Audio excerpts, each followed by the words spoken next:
Hi, my name's David. I've been dating people who are transsexual for about 25 years.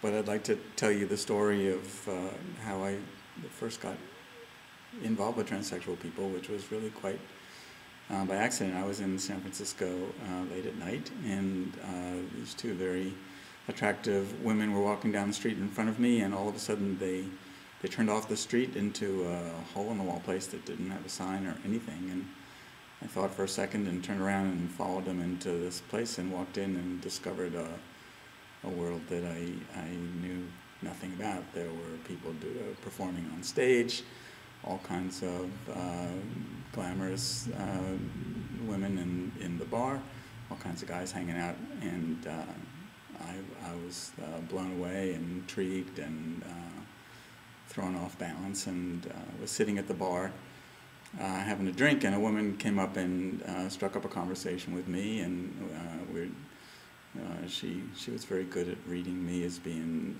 nervous and uncertain of myself. I remember we talked, she was very beautiful, I remember, and we were talking tropical fish. She was into raising tropical fish. Anyway, to make a long story short, at some point she asked me if I wanted to go home with her and for money, and I did. Sort of screwed up my courage, and we went back to her place, which was a very lovely apartment with these beautiful fish tanks. And it was very friendly and sweet, and I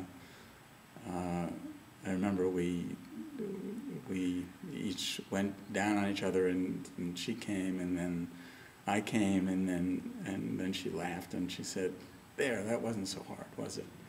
And I laughed, and I don't know, I walked away from there feeling very, very well taken care of, and that I had stumbled into a very interesting, sweet, sexy person. And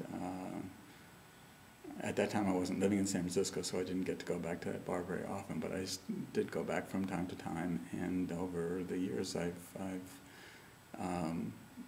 dated transsexual people, both who were sex workers and who were not, either casually or sometimes become friends and had longer connections with them. But basically that's how it all started for me.